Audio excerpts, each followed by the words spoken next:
சரி, விபீஷணன் கைங்கரியத்தை தானே வேண்டி வந்தான், ராமன் எதுக்குப்பா பட்டாபிஷேகம் பண்ணார்னா இதுக்கு தேசிகன் விளக்கம் கொடுக்கிறார்.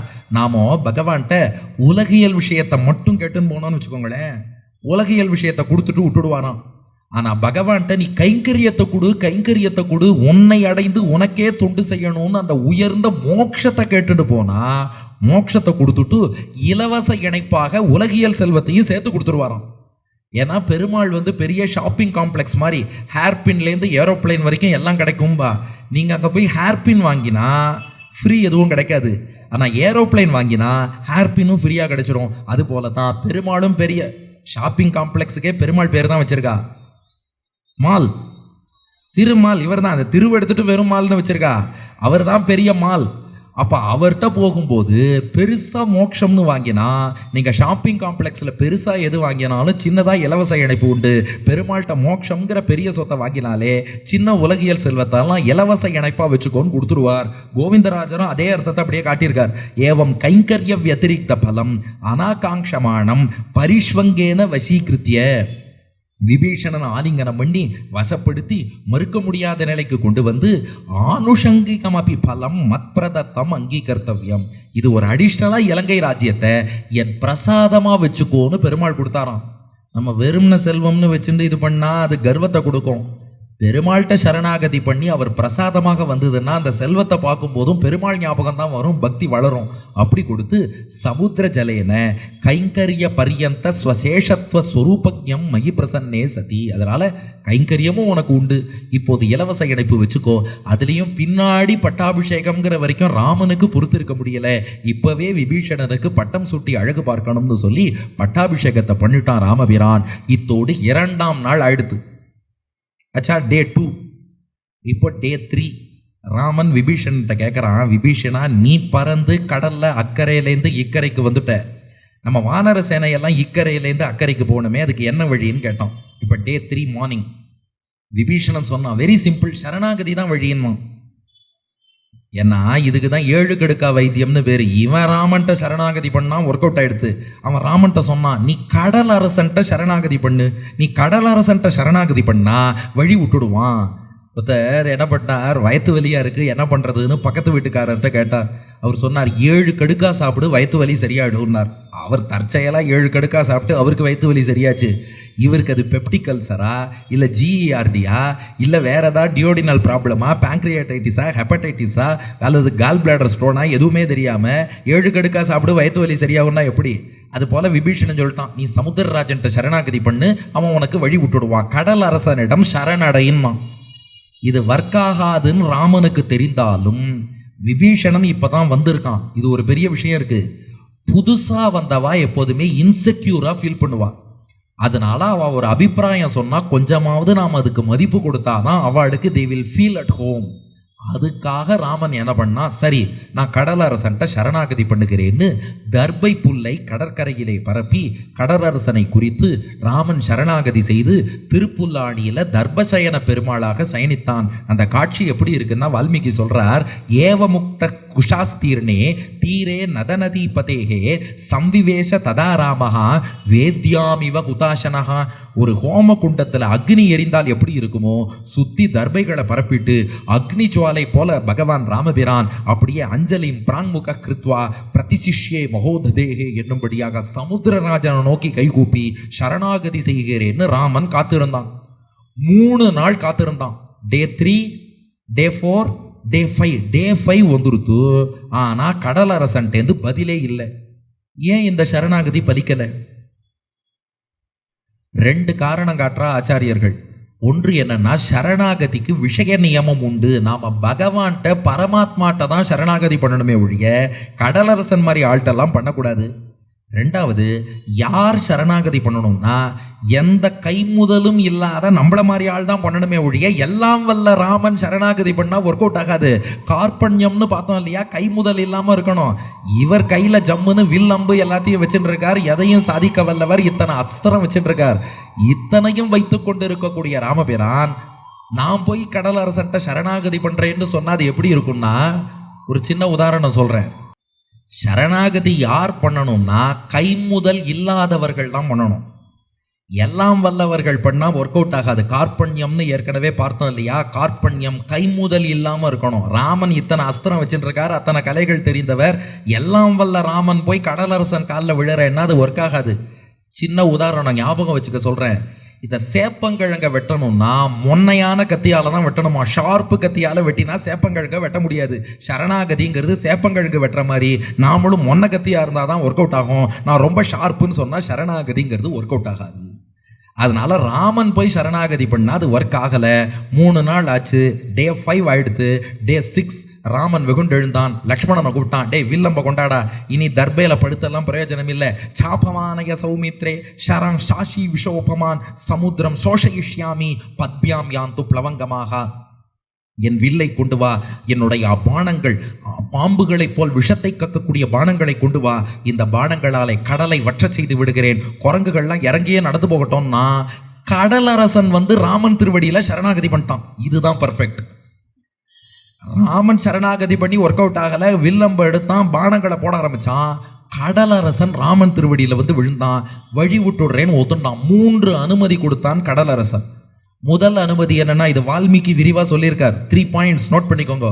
பாயிண்ட் நம்பர் 1, உங்கள் சேனை இந்த கடலை கடந்து இலங்கைக்கு செல்லும் வரை முதலைகளும் திமிங்கிலங்களும் மற்ற கடல்வாழ் உயிரினங்களும் உங்களை துன்புறுத்தாமல் பார்த்துக் கொள்கிறேன்.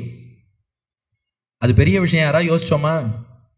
இவ கடலை தாண்டி, அதுவும் அப்போ 100 யோஜனை. அப்போ பாரத தேசத்துக்கும் இலங்கைக்கும் 17 lakh இயர்ஸ் முன்னாடி 100 யோஜனைனா 1000 மைல் தூரம். 1000 மைல் கடல்ல நடந்து போறான்னா திமிங்கிலம் முதலை எத்தனை பிராணிகள் கட்டப்படுத்தும். அதனால முதல் பாயிண்ட், அது எதுவும் உங்களை துன்புறுத்தாமல் நான் பார்த்துக்க.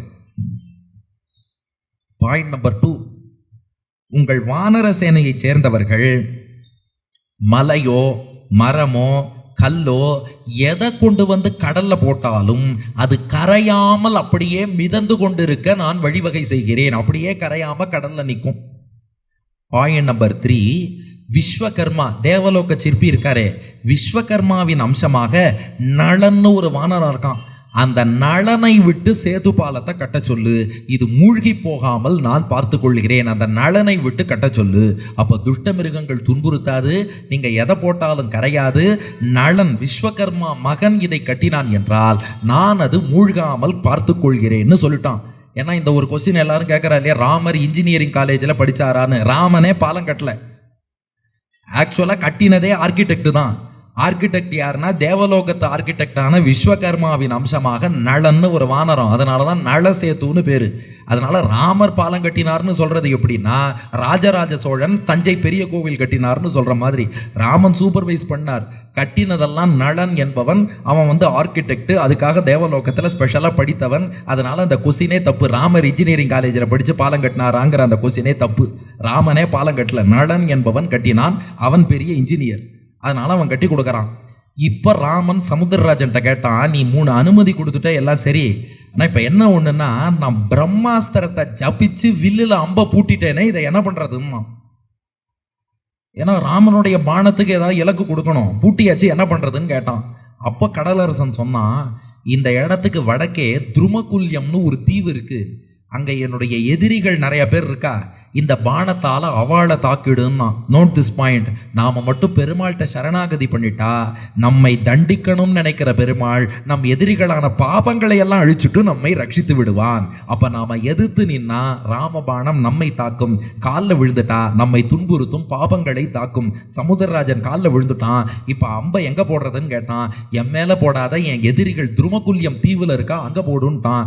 ராமன் பானம் விட்டான். அது பூமியை மருகாந்தாரம் இடத்துல போய் பிளந்துதான். அந்த இடமே அப்படியே ஒரு தீவாக, ஜலமே இல்லாத இடமாக மருகாந்தாரம்னு அடுத்து அந்த இடத்துல பூமியை பிளந்து கொண்டு சென்றது. பிளந்து கொண்டு போய் துருமகுல்யத்தில் உள்ள இந்த சமுத்திரராஜனுடைய எதிரிகளை எல்லாம் அந்த பிரம்மாஸ்திரம் தாக்கி அழித்து விட்டது. இப்ப இன்னைக்கு எத்தனாவது நாள்? டே 6. டே 3, டே 4, டே 5 காத்திருந்தார். 3 நாள் ரெஸ்பான்ஸ் இல்லை. டே 6 கடலரசன் வழி விட்டுட்டான். இப்போ ராமன் வானராளை கூப்பிட்டான், சீக்கிரமா சேது பாலம் கட்டுங்கோன்னா. வானராள் என்ன பண்ணா, காட்டில் உள்ள மரம், மலை, குன்று, பாறை என்னென்னலாம் கிடைக்கிறதோ எல்லாவற்றையும் கொண்டு வந்து கடலிலே சேர்த்தார்கள். அவற்றை கொண்டு நளன் என்ற அந்த வானர வீரன், விஸ்வகர்ம அம்சம், அவன் இந்த சேத்து பாலத்தை கட்டுறான். எப்படி கட்டினான்னா, டே 6 ஆரம்பிக்கிறா இல்லையா, டே 6, டே 7, டே 8, டே 9, டே 10, 5 நாள் இந்த சேத்து பாலத்தை கட்டுறான். எவ்வளவு கட்டினான்னா, முதல் நாள் 14 யோஜனை கட்டினாலாம். மொத்தம் 100 யோஜனை. அதில் முதல் நாள் 14 யோஜனை கட்டினா, 2வது நாள் 20 யோஜனை கட்டினார்கள், 3வது நாள் 21 யோஜனை, 4வது நாள் 22 யோஜனை, 5வது நாள் 23 யோஜனை. அப்போ முதல் நாள் 14 பிளஸ் 2வது நாள் 20 34, 3வது நாள் 21 55, 4வது நாள் 22 77, 5வது நாள் 23 100. இப்படி 100 யோஜனை. டே 10 மாலை நேரம் பார்த்தால் 100 யோஜனைக்கு பாலத்தை கட்டியாச்சு. 10 யோஜனை அகலமா. அப்ப இன்னி கணக்குப்படி சொல்லணும்னா 1000 மைல் நீளம், 100 மைல் அகலம். அப்படிப்பட்ட ஒரு பெரிய பாலத்தை கட்டினார்கள். கட்டிட்டு டே 10 இரவு அவர்கள் இலங்கையை அடைந்து விடுகிறார்கள். டே 10 பாலம் பூர்த்தி ஆயிடுத்து. அந்த டே 10 இரவு, ஏன்னா பாலம் கட்டி கொண்டு இருக்கும் போதே அப்படி வந்துட்டே இருக்கா. டே 10 இரவு ஹனுமான் தோளிலே ராமன், அங்கதன் தோளிலே லக்ஷ்மணன் இலங்கைக்குள். ஏன்னா சீதைட்ட ஹனுமான் வாக்கு கொடுத்தார், என் தோளில் ராமன் வருவதை நீங்கள் சேவிப்பீர்கள்னு. ஹனுமான் தோளில் ராமன், அங்கதன் தோளில் லக்ஷ்மணன்.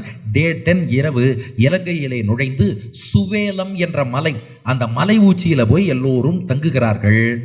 எதிரில் பார்த்தா திரிக்கூட்ட மலைன்னு ஒரு பெரிய மலை இலங்கையில். இந்த பக்கம் சுவேல மலை, அந்த பக்கம் திரிக்கூட்ட மலை. நாமும் மானசீகமாக இலங்கைக்குள்ளே நுழைஞ்சிட்டோம். மணி 8:15. இப்போ அந்த சுவேல மலை உச்சியில் வானராள்லாம் பார்க்கறா. திரிக்கூட்ட மலை உச்சியில் தன்னுடைய அரண்மனையிலேருந்து ராவணன் அப்படியே பார்த்துட்டு இருக்கான். அவனுக்கு சுகன்சாரணன்னு 2 ஒற்றன், அவன் வேற எல்லாம் செய்தி எல்லாம் சொல்லிட்டு இருக்கான். சுக்ரீவன் பார்த்தான், இந்த சுவேல மலையிலேருந்து அந்த திரிக்கூட்ட மலைக்கு தாவி போய் ராவணனை தாக்கிட்டு சுக்ரீவன் திரும்பி வந்தானான். இப்பவே நான் யுத்தத்தை ஆரம்பிக்கிறேன்னு ஆரம்பிச்சு வச்சுட்டான். அதுக்கப்புறம் அதுக்கு மறுநாள் டே 11லேருந்து தான் போர் தொடங்குகிறது. போர் மொத்தம் 7 நாள் நடந்தது. இப்போ இனிமே போரை பொறுத்தவரை டே 1 டே 2ன்னு பார்ப்போம். அது மொத்தத்தில் +10 நீங்களே சேர்த்துப்பேன். ஓகேயா, 10 நாள் ஆயிடுத்து. சீதை சொன்ன நாள்லேருந்து இவர்கள் இலங்கை வருவதற்குள் அந்த 1 மாச அவகாசத்தில் 10 நாள் பூர்த்தி ஆயிடுத்து. 11ஆம் நாள்லேருந்து 17ஆம் நாள் வரை போர் நடக்க போகிறது. போரில் டே 1 டே 2ன்னு அதை இப்போ தனியாக நம்ம பார்த்துட்டே வந்துடுவோம். 7 நாள் ராமராவண யுத்தம் டே அண்ட் நைட், பகலிலும் இரவிலும் நடந்தது. பொதுவாக அந்த காலத்தில் யுத்தம்னா கார்த்தால சண்டைக்கு வருவா, அனுஷ்டானம்லாம் பண்ணிட்டு மாலை சூரியன் அஸ்தமிக்கும் போது சண்டையை முடிச்சுன்னு போயிடுவா. மகாபாரதம்லாம் அப்படித்தான். ஒரு டெஸ்ட் மேட்ச் மாதிரின்னு வச்சுக்கோங்க. டெஸ்ட் மேட்ச் விளையாட வர மாதிரி கார்த்தால வருவா, முடிச்சுட்டா அவா கேம்புக்கு போயிடுவா.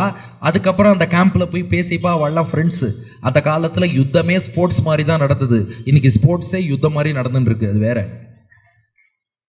ஆனால் ராமராவண யுத்தம் மட்டும் எக்ஸெப்ஷன். வால்மீகியே சொல்றார், ராமராவணையோர் யுத்தம், ராமராவணையோர் இவ. இது ராமராவண யுத்தம் போல் ராமராவண யுத்தம் நடந்தது. ஏன்னா 7 நாள் டே அண்ட் நைட் எந்த இடைவெளியும் இல்லாமல் போர் நடந்துட்டே இருக்கு. இவா கேம்ப்ல எல்லாம் போய் பேச மாட்டா. மகாபாரத யுத்தம் மாதிரி கிடையாது. ஆக்சுவலா மகாபாரதம் 18 நாள்னாலும் இன்டென்சிட்டி கம்மி. ராமராவண யுத்தம் 7 நாள்னாலும் 24/7 இன்டென்சிட்டி ரொம்ப ரொம்ப ரொம்ப ரொம்ப ஜாஸ்தி. அப்படிப்பட்ட போர். இப்போ போரினுடைய டே 1 மொத்தத்தில் எத்தனாவது நாள்? 11. போருக்கு முதல் நாள் போர்.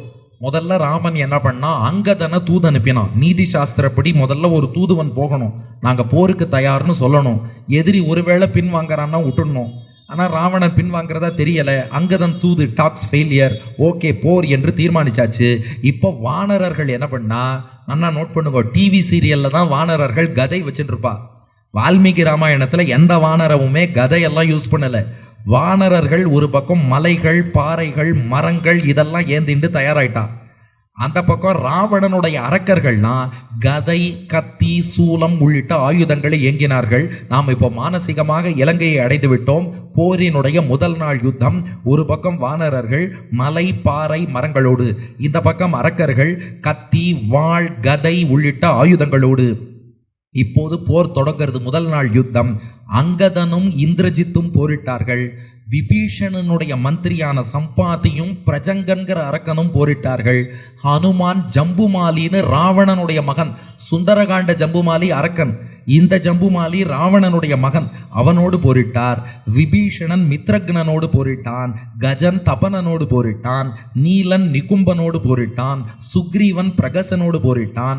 லக்ஷ்மணன் விரூபாக்ஷனோடு போரிட்டான். ராமபிரான் அக்னிகேது, ரஷ்மிகேது, சுப்தக்னன், யக்ஞகோபன் 4வரோடு போரிட்டு அந்த 4 பேரையும் முடித்து விட்டான். இந்த பகல் நேரம் பார்த்தா முதல் நாள் யுத்தம் பகல் நேரத்தில். நம்ம என்ன பண்ண போறோம்னா, இப்போ நாளைக்குள்ள உபன்யாசம் பூர்த்தி பண்ணணும் இல்லையா? யுத்த காண்டம் ஆக்சுவலாக ரொம்ப பெருசு. பட் அதை கிறிஸ்பாக வழங்குறதுக்காக நம்ம என்ன பண்ண போறோம்னா, டே 1 டே 2ன்னு பார்க்க போறோம். நீங்கள் நோட்ஸ் எடுக்க கூட ரொம்ப வசதியாக இருக்கும். இது கோவிந்தராஜர் வியாக்கியானப்படி டே 1 என்ன, டே 2 என்ன அப்படின்னு வால்மீகி ராமாயணம் ஒரிஜினல். இது டே 1 பகல்ல இவாள்லாம் சண்டை போட்டா. வானர சேனையின் கை ஓங்கியது, அரக்கர்களின் கை தாழ்ந்தது. ஆனா டே 1 இரவு வந்தது. இருட்டிடுத்துனா அரக்கர்களுக்கு பலம் ஜாஸ்தி ஆயிடும். இப்ப ராவணனுடைய மகன் இந்திரஜித் என்ன பண்ணா, மறைந்திருந்து மொத்த வானர சேனை மீது நாகபாசத்தை வீசிவிட்டான். அந்த நாகபாசத்தாலே கட்டப்பட்டு மொத்த வானர சேனையும் கீழே விழுந்துருத்து. ராமன் லக்ஷ்மணன் உட்பட நாகமயமான பாம்பு வடிவிலான பானங்கள் அப்படியே தைத்து கட்டி போட அத்தனை பேரும் இறந்தே கீழே விழுந்து விட்டார்கள். அப்போது வானத்திலே ஒரு ஒளி தோன்றியது. கருடன் பறந்து வந்தார். அந்த கருடனுடைய பிரபாவத்தாலே, கருடனுடைய அனுகிரகத்தாலே, கருடன் வந்தா பாம்பு நிற்காது. கருடனால் நாகபாசம் எல்லாம் விலகியது. அத்தனை பேரும் மீண்டும் எழுந்தார்கள். அந்த முதல் நாள் இரவு எழுகிறார்கள். அப்படியே போர் தொடர்கிறது. அப்படியே சண்டை போட்டுட்டே இருக்கா. அடுத்த நாள் காலை பொழுது விடுகிறது. இப்ப டே 2 2ஆம் நாள் யுத்தம் தொடர்கிறது. 2ஆம் நாள் யுத்தத்துல ஹனுமான் அகம்பனனை வதம் பண்ணார். எந்த அகம்பன? ஒருத்தன் மட்டும் தப்பிச்சு போனானே, 13,999 பேரை ஜனஸ்தானத்துல ராமன் வதம் பண்ணார். ஒருத்தன் அகம்பனன் மட்டும் பெண் வேஷம் போட்டு ஓடினான் பாருங்க. அவனை 2ஆம் நாள் யுத்தத்தில் ஹனுமான் அழித்து விட்டார். அதுக்கப்புறம் பிரகஸ்தன் என்ற அரக்கனை நீலன் வதம் பண்ணிட்டான். இப்போது ராவணன் களத்துக்குள் வருகிறான். 2ஆம் நாள் யுத்தம் தான் களத்துக்குள்ள ராவணன் நுழையறான். ஏன்னா நீங்க நினைக்கிற வீடியோ கேம் மாதிரி முதல்ல இவாளெல்லாம் தாண்டி போவா, லாஸ்ட் ஸ்டேஜ் தான் ராவணன்லாம் கிடையாது. ராவணனும் அப்பப்போ சண்டைக்கு வருவான். ஏன்னா இது ஒரு இடத்துல உபன்யாசம் பண்ணும்போது ஒருத்தர் கேட்டார், என்ன சார் தப்பா சொல்றீங்க, நாங்கள்லாம் சூப்பர் மேரியோ வீடியோ கேம் பார்த்துருக்கோம், பெரிய வில்லன்கிறவன் லாஸ்ட் ஸ்டேஜ் தானே வரணும்னு. அப்படிலாம் கிடையாது. 2ஆம் நாள் போருக்கு ராவணன் வருகிறான். பெரிய தேர்ல உட்காந்து சண்டை போட்டு இருக்கான். இப்ப ஹனுமான் பார்த்தார், ராமபிரான் தரையில நின்று சண்டை போடுறான், ராவணன் தேர்ல சண்டை போடுறான். ஹனுமான் அதனால என்ன பண்ணார், ராமபிரான தன் தோல்ல எழுந்தருளை பண்ணிட்டு என் தோல்ல ஏறி நீங்கள் ராவணனை எதிர்க்கணும்னு பிரார்த்தித்தாராம். இதுக்கு உதாரணம் சொல்றார் வால்மீகி ஸ்லோகம். விஷ்ணுர்யதா கருத்மந்தம் பலவந்தம் சமாஹிதா ஆருரோக மகாசூரஹா பலவந்தம் மகாகபிம். அதாவது கருட சேவையில அப்படியே மனக்கண்ணை திறந்துக்கோங்க. ஒரு கருட சேவையில கருட வாகனத்துல பெருமாள் எழுந்தருளினா எப்படி இருக்கும், கருடன் தோளில் நாராயணன் எழுந்தருள்வது போல ஹனுமன் தோளிலே ராமன் எழுந்தருளி ராவணனை எதிர்த்து போர் புரிய தொடங்கினான். அப்ப இவ்வளவு நேரம் தரையில நின்று சண்டை போட்ட ராமன் இப்ப எப்படிடா உயரமா வந்தான்னு ராவணன் பார்த்தான். பார்த்தா கீழே அதே குரங்கு. எந்த குரங்கு அசோகவனத்தை துவம்சம் பண்ணித்தோ, எந்த குரங்கு அரக்கர்களை எல்லாம் கொன்னுதோ, எந்த குரங்கு ராவணனுக்கே அட்வைஸ் பண்ணித்தோ, எந்த குரங்கு இலங்கைக்கே தீ வச்சுதோ, ராவணன் பார்த்தான். இப்ப அவன் கவனம் ராமன் பக்கம் போகுமா ஹனுமான் பக்கம் போகுமா? ஹனுமான் பக்கம் போச்சு. உடனே என்ன பண்றான், ததோ ராமோ மகா தேஜா ராவணே என கிருதவ்ரணம். ராவணன் என்ன பண்ணிட்டான், பானங்களை எல்லாம் ஹனுமான் மீது போட்டு ஹனுமானை தாக்க ஆரம்பிச்சுட்டான். அந்த பானங்கள்லாம் ஹனுமான் திருமேனியை சல்லடையாக துளைத்து ரத்தம் அப்படியே பீரிட்டு வருது. இத பார்த்தானா ராமபிரான், பெருமாள் தங்கிட்ட அபச்சாரப்பட்டா கூட பொறுத்துப்பார், தன் பக்தனை ஒருத்தன் துன்புறுத்தினா பகவானால பொறுத்துக்க முடியாது. ஹனுமானையா அடித்தாய், திருஷ்டுவா பிளவங்க சார்தூலம் கோபஸ்ய வசமே இவான். ராமன் கோபத்தின் உச்சத்துக்கே போயிட்டான். என் பக்தனையா அடித்தாய். இப்ப வந்துதே பார்க்கணும் ராமபிரானுக்கு கோபம். இவ்வளவு நேரம் மெல்ல போரிட்டு கொண்டிருந்த ராமபிரான் தஸ்யாபி சக்கரம்ய ரதம் சச்சக்கரம் சஸ்வத்வஜச்சத்ர மகாபதாகம் சசாரதிம் சசனிஷூல கட்கம் ராம பிரச்சிச்சேத ஷரை சுபுங்கைஹி. இப்போது ராமனுடைய வில்லிலிருந்து பானங்கள் புறப்பட்டு வந்து கொண்டே இருக்கின்றன. ஒரு பானம் புறப்பட்டது, 10ஆக பிரிந்தது, நேரா போனது ராவணனுடைய தேர் சக்கரத்தை அடிச்சு கீழே தள்ளித்தான். அடுத்த பானம் புறப்பட்டு போனது ராவணனுடைய தேரையே காலி பண்ணிடுத்து. அடுத்த பானம் புறப்பட்டு போனது ராவணனுடைய தேர் குதிரைகளை கொன்றது. அடுத்த பானம் புறப்பட்டு போனது ராவணனுடைய தேர் கொடியை அடித்து சாய்த்தது. அடுத்த பானம் புறப்பட்டு போனது ராவணனுடைய குடையை உடைத்தது. அடுத்த பானம் புறப்பட்டு போனது ராவணன் தேர்ல உள்ள பதாகையை உடைத்தது. அடுத்த பானம் புறப்பட்டு போனது ராவணனுடைய சாரதியை கொன்றது. அடுத்த பானம் புறப்பட்டு போனது ராவணனுடைய கத்தியை வெட்டியது. அடுத்த பானம் ராவணனுடைய வில்லை உடைத்தது. அடுத்து ராவணன் ஒரு ஸ்பேர் வில் வச்சிருக்கான். அந்த வில்லை எடுத்து போரிடலாம்னு நினைச்சான். அதுக்குள்ள அடுத்த ராமபானம் வந்தது, அந்த வில்லையும் உடைத்து விட்டது. எல்லாத்தையும் இழந்து ராவணன் நின்றுருக்கான். அங்கேருந்து ஒரு ராமபானம் புறப்பட்டு வருகிறது, பத்தாக பிரிந்தது. தம் விஹ்வலம் தம் பிரசமீக்ஷ்ய ராமஹ சமாததே தீப்தம் அதார்த்த சந்திரம். இப்போது ராமன் எய்த பானம் பிறைச்சந்திரன் மாதிரி இருந்ததாம். இந்த ஷேப்ல அந்த பிறைச்சந்திரன் வடிவில் இருந்த பானம் என்ன பண்ணித்தான், தேனார்கவர்ணம் சகசா கிரீட்டம் சிச்சேத ரக்ஷோதி பதேர் மகாத்மா. ராவணன் 10 தலையிலையும் கிரீடம் வச்சுட்டு இருக்கானே, 10 பானம் வந்தது. அந்த தலையில் உள்ள கிரீட்டம், இதற்குத்தான் மகுட பங்கம்னு பேரு. இது 2ஆம் நாள் நடந்த முக்கியமான சம்பவம், மகுட பங்கம். அப்படியே பிறைச்சந்திரன் வடிவில் இருந்த அந்த பானம் சூரியனை போல் ஒளி வீசக்கூடிய கிரீடத்தை கவ்விண்டு அப்படியே கொண்டு போய் கீழே தள்ளிடுத்து. தன் கிரீடத்தையும் இழந்து நிற்கிறான். அதுதான் அவன் கர்வத்துக்கு அடையாளம். அடிச்சு கிரீடத்தையும் தள்ளிட்டான், மகுட பங்கம் ஆயிடுத்து. நிராயுத பாணியா நிற்கிறான். இப்ப ராமன் ராவணனை பார்த்து சொன்னான், நான் அனுமதி தரேன், போடா. கச்சானு ஜானாமி ரணார்திதஸ்வம் பிரவிஷ்ய ராத்ரிஞ்சர ராஜலங்காம் ஆஸ்வாசிய நிர்யாகி ரதீச்ச தன்வி ததா பலம் திரக்ஷ்யசி மே ரதஸ்தஹா. நான் சொல்றேன், கச்ச போடா. அனுஜானாமி, நான் அனுமதி தரேன் போ, ஏன்னா இது என்னுடைய மைதானம், என் போர்க்களம். அனுஜானாமி, நான் அனுமதி தரேன் போ. ரணார்த்தி தஸ்துவம், போர்ல ரொம்ப அடி வாங்கிட்ட, இன்னைக்கு இதுக்கு மேல உன்னால அடி தாங்க முடியாது, போ. பிரவிஷ்ய ராத்ரிஞ்சர ராஜ லங்காம், அரக்க ராஜாவே இலங்கைக்கு போ. போய் ஆஸ்வாசிய, நன்னா போய் ஆஸ்வாசப்படுத்தி ஓய்வெடுத்து உன் மனைவி சமைச்சு வச்ச சாப்பாட்டை சாப்பிட்டுட்டு ராத்திரி நன்னா தூங்கிட்டு நிர்யாகி ரதீச்ச தன்வி, நன்னா தூங்கிட்டு நாளை உன்னுடைய ரதகஜ துரக பதாதிகள் எல்லாத்தையும் திரட்டிட்டு வா. ததா பலம் திரக்ஷசி மே ரதஸ்தகா. கண்ணா, இன்னைக்கு நீ பார்த்ததெல்லாம் வெறும் ட்ரெய்லர். என்னுடைய உண்மையான பலம் என்ன என்பதை நாளை உனக்கு காட்டுகிறேன். போய் ஓய்வெடுத்துன்னு வாடா, நான் சொல்றேன் போடணும். ராவணனுக்கு அவமானமா போயிடுதான். ராமன் அனுமதி கொடுத்து உயிர் பிச்சை கொடுத்து போயிட்டு வான்னு அனுப்புறான். நிராயுத பாணியாக திரும்பி போறோமே. போய் ராவணன் அன்று இரவு உறங்க போறான். தூக்கம் வரல, கண்ணை மூடுறான். 2ஆம் நாள் இரவு கண்ணை மூடி பார்த்தா பிரம்மதண்ட பிரகாசானாம் வித்யுத் சதிருஷ வர்ச்சசாம் ஸ்மரன் ராகவ பாணானாம் விவ்யதே ராட்சசேஸ்வரஹா. வசிஷ்டருடைய பிரம்மதண்டத்தை போல் தேஜஸோட மின்னலை போல சுட்டரிக்கக்கூடியதாக ராமன் வீசிய பானங்கள்லாம் கண்ணில் அப்படியே நைட்மேர் மாதிரி ஃப்ளாஷ் ஆறுது. சிம்ம சொப்பனமா இருக்கு. ராவணன் பார்த்தான், ஐயோ கும்பகர்ணனை எழுப்புங்கடான்னா. ஒரே வழிதான் இருக்கு. கும்பகர்ணன் தூங்க போய் 9 நாள் தான் ஆச்சான்.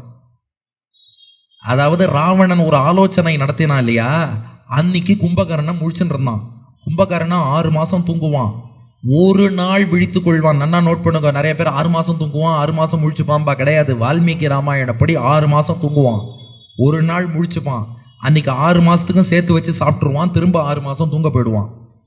இப்பதான் முழிச்சுன்னு வந்திருக்கான். பரவாயில்ல, 9 நாள் ஆனாலும் நமக்கு வேற வழி இல்லை, கும்பகர்ணனை எழுப்புங்கன்னா. கும்பகர்ணனை எழுப்பி களத்துக்கு அழைத்து வந்தார்கள். சுக்ரீவன் அவனுடைய காதை கீறினான், மூக்கை கடித்தான். ராமபிரான் வாயவ்யாஸ்திரத்தாலும் ஐந்திராஸ்திரத்தாலும் கும்பகர்ணனுடைய 2 கைகளை துண்டித்தான். பிறைச்சந்திர பானங்களாலே கும்பகர்ணனுடைய கால்களை துண்டித்தான். அதுக்கப்புறம் ஐந்திராஸ்திரத்தாலே கும்பகர்ணன் தலையையும் அறுத்து 2ஆம் நாள் அன்று கும்பகர்ணனையும் ராமன் வதம் பண்ணிட்டான். இப்ப 2ஆம் நாள் இரவு இந்திரஜித்து பார்த்தான், இனி இந்த வானர சேனையை வெல்ல வேண்டும் என்றால் அதற்கு ஒரே ஒரு வழிதான் இருக்கு. பிரம்மாஸ்திரத்தை கொண்டு வந்தான். இந்திரஜித்து பிரம்மாஸ்திரம் போட்டான். அந்த பிரம்மாஸ்திரத்தால் தாக்கப்பட்டு ராமன் லக்ஷ்மணன் உட்பட 60,000 கோடி வானர வீரர்கள் மாண்டு கீழே விழுந்தார்கள். ராமன் லக்ஷ்மணன் வானரால் 60,000 கோடி பேர், அத்தனை பேரும் கீழே விழுந்துட்டா. இந்திரஜித்தோட பிரம்மாஸ்திரத்துல 3 பேர் மட்டும் சாகல. அவ சாகாவரம் பெற்றவர்கள் யாரு? ஹனுமான். குழந்தைகளை சொல்லிட்டா. ஹனுமான், ஜாம்பவான், விபீஷணன். இந்த 3 பேருக்கு மட்டும் உயிர் போல. அவ வரம் வாங்கினவா. இப்போ விபீஷணன் என்ன பண்றான், கொள்ளிக்கட்டை எடுத்து நான் ஆக்சுவலா தேடுறான். இப்போ விபீஷணன் ஹனுமான் ஒருத்தர் பார்த்துனுட்டா.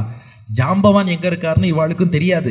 வேற யாராவது உயிரோட இருக்காளான்னு தேடுவோம்னு 60,000 கோடி வானரர்கள் பிணமா இருக்கா. கையில கொள்ளிக்கட்டையோடு விபீஷணன் தேடுறான். ராமலக்ஷ்மணாலே விழுந்து கிடக்கா. தேடிண்டே போனா ஜாம்பவான் மட்டும் அப்படி கொஞ்சம் மூச்சு விட்டுன்னு இருக்கார். விபீஷணன் போனான் ஜாம்பவான்கிட்ட, இப்படி ஆயிடுத்தேன்னா.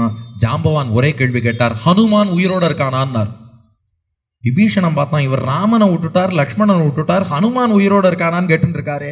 இருக்கான், ஏன் அவனை கேட்கிறேன்னு கேட்டான் விபீஷணன். அப்போ சொல்றார் ஜாம்பவான், தஸ்மின் ஜீவதி வீரேது ஹதமபி அகதம் பலம் ஹனுமதி உச்சித பிராணி ஜீவந்தோப்பி வயம் ஹதாகா. பாரு விபீஷணா, ஒன்று புரிஞ்சுக்கோ, ஹனுமான் ஒத்தன் உயிரோடு இருந்தான்னா அத்தனை பேரும் செத்தாலும் மீண்டும் உயிரோடு வந்து விடுவார்கள். ஆனால் ஹனுமான் ஒத்தன் போயிட்டான்னா நான் உயிரோடு இருந்தாலும் செத்த பிணத்துக்கு சமம். ஹனுமான் இருக்கான் இல்லையா, கூப்பிடுன்னார்.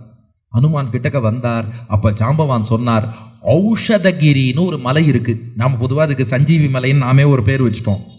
ஔஷதகிரின்னு பேரு, மருந்து மலை அது. அந்த மலையின் இருப்பிடத்தை ஜாம்பவான் சொல்லி, நீ போய் அந்த மலையில் இருந்து 4 மூலிகைகளை கொண்டு வா. முதல் மூலிகைக்கு சஞ்சீவினின்னு பேரு. சஞ்சீவினி என்பது இறந்தவருக்கு உயிர் தரக்கூடிய மூலிகை. 2வது விசல்யகரணி. 3ஆம் நாள் உபன்யாசத்துல கேட்டிருப்பேள், கௌசல்யா ராமன் கையில விசல்யகரணி கட்டி அனுப்பினா. அந்த விசல்யகரணி என்பது உயிர் பெற்றவனுக்கு வலிமையையும் தெம்பையும் கொடுக்கும். சந்தானகரணி உடைஞ்சு போன பகுதிகளை எல்லாம் ஒட்ட வைக்கும். சாவரண்யகரணி காயங்களை ஆற்றி தோலை பழைய நேரத்துக்கு கொண்டு வரும்.